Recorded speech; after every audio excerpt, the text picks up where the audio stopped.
Bonjour à tous, aujourd'hui je vais vous parler de livres qui font peur.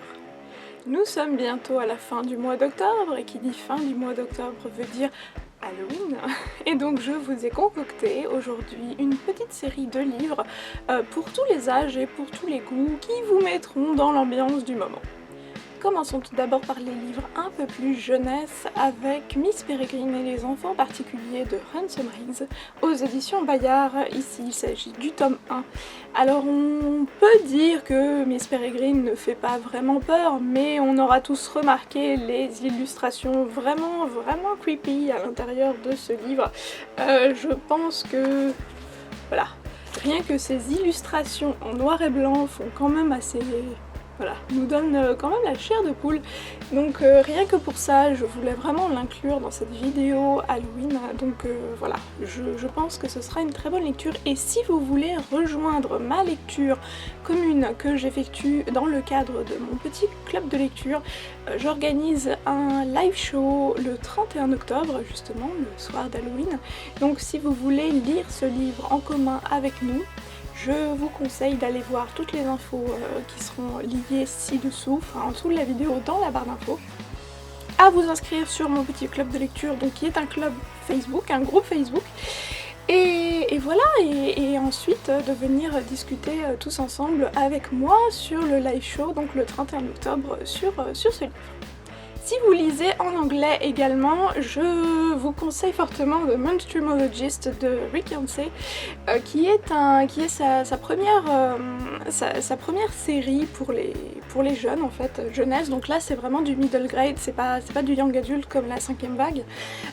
Voilà, donc elle n'est pas encore sortie en France, je crois que ça ne saurait tarder.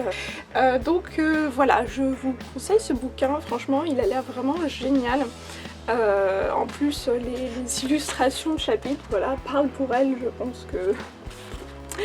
Je pense qu'il n'y a pas besoin d'en dire plus, c'est vraiment des illustrations de boucher, on va dire. C'est l'histoire d'un homme en fait qui part, d'un garçon qui part à la recherche de monstres en fait et qui étudie les monstres, donc je pense que ça peut être vraiment cool. Ensuite, on a forcément le traditionnel Sœur sorcière de Jessica Spotswood. Donc là, je vous ai mis le livre 3, mais évidemment, bon, commencez par le premier. Donc aux éditions Nathan. Alors là, ça a absolument rien à voir. C'est pas du tout quelque chose qui vous fera peur, mais voilà, c'est une histoire de sorcière. Et si vous voulez un livre, voilà, qui vous met dans le bain, mais qui fait pas peur du tout, parce que vous aimez pas du tout les livres qui font peur, je pense que ça peut être une très bonne option. C'est vraiment adorable. J'adore cette série. Et d'ailleurs, il me reste le tome 3 à lire, donc voilà. Toujours sorcière, les sorcières de Northampton de Melissa de la Cruz. Là, cette fois-ci, c'est peut-être un peu plus adulte, enfin, un peu plus young adulte, on va dire. Voilà, donc c'est aussi une trilogie qu'il faudrait que je commence. Il serait temps, puisque je les ai dans ma palle et que je n'ai toujours pas lu cette saga, donc pourquoi pas. C'est vrai que Halloween, ça peut être une occasion de le sortir. Ensuite, je vais vous présenter un livre que je n'ai pas en ma possession, mais que j'avais vraiment adoré. Il s'agit de Sublime de Christina Lauren aux éditions Hugo. Donc c'est un roman young adulte qui cette fois-ci traite du sujet des fantômes en fait. Et donc j'avais vraiment bien aimé cette histoire. C'est vrai que ça fait pas tant peur, mais c'est vrai que c'est l'ambiance qui est très onirique, très aérienne en fait. C'est vraiment toute une ambiance et ça vous met vraiment dans des conditions assez particulières pour Halloween, voilà, dans un pensionnat un peu à part, avec un garçon qui est capable de voir les fantômes, et c'est vraiment cool.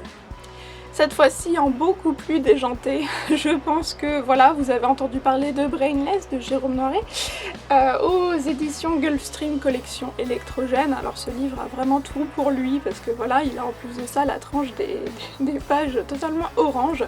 Voilà, donc aux couleurs d'Halloween en plus, et puis bah voilà, une bonne histoire de zombies qui aiment les cerveaux. Je pense que voilà, il y a moyen de faire dans le gore. Pour continuer dans le thème des zombies, on m'a fortement recommandé ce livre que je me suis enfin décidée à emprunter à ma médiathèque. Et donc il s'agit de La forêt des damnés de Carrie Ryan aux éditions Gallimard Jeunesse. Et donc voilà, c'est aussi une histoire de morts qui reviennent à la vie. Apparemment ça rappelle un peu le film Le Village. Voilà, donc je pense que ça peut vraiment mettre bien dans l'ambiance. Et en plus de ça, on a appris que l'adaptation ciné allait vraiment avoir lieu et que c'est Maisie Williams, donc Arya Stark dans Game of Thrones, qui incarnerait la jeune fille à l'intérieur de ce livre. Donc je pense que ça donne vraiment envie de découvrir ça avant qu'il arrive au cinéma.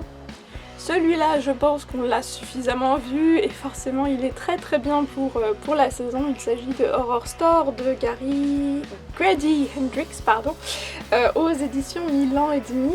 Donc voilà, ne serait-ce que le format qui est complètement original, totalement vraiment sympathique. Donc format catalogue Ikea. Et voilà, vous vous imaginez bien une histoire, un huis clos dans un magasin de meubles en kit où il se passe des choses très bizarres la nuit. Je pense que ça peut être vraiment cool. Voilà, avec des illustrations un peu spéciales et voilà, toujours le format très original de ce livre qui est assez court, hein, il fait 230 pages. Donc je pense que ça peut être une très bonne idée. On va continuer dans les classiques, les valeurs sûres, on va dire. Charlene Harris, La communauté du Sud, aux éditions J'ai lu, voilà, premier tome. Je pense qu'on ne parlera plus de ce livre, on le présentera plus tellement, voilà, il est devenu culte. Voilà, la saga qui a inspiré la série True Blood. Donc là, vous avez tout, hein. Vous avez les vampires, vous avez les sorcières, vous avez les métamorphes, les loups-garous, enfin voilà. Faites-vous plaisir.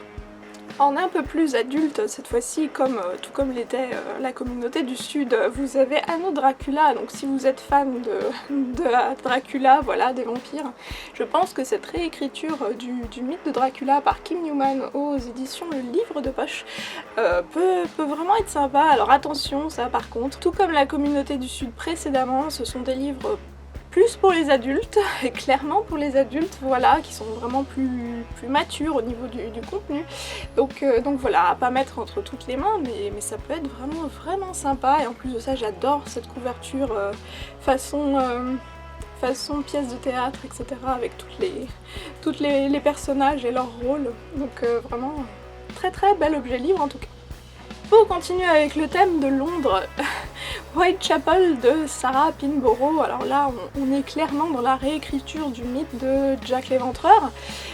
Voilà, je pense que ne serait-ce que la couverture fait vraiment envie. L'objet livre est splendide et vraiment magnifique. Donc il est dans ma palle depuis super longtemps.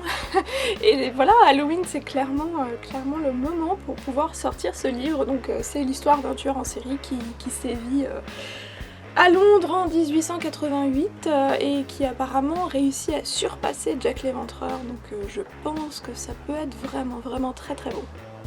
Et pour terminer dans l'horreur absolue, Peter Straub, Le Club de l'Enfer aux éditions Brajlon toujours.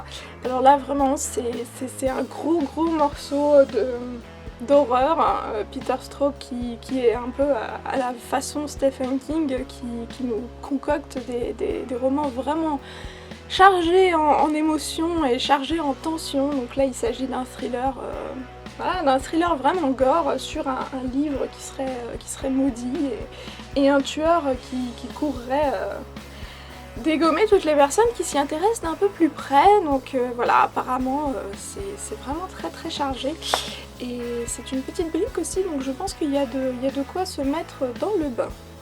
Voilà, j'espère que certains de ces livres vous auront plu. Laissez-moi en commentaire en dessous éventuellement les livres que vous avez choisi de lire pour Halloween.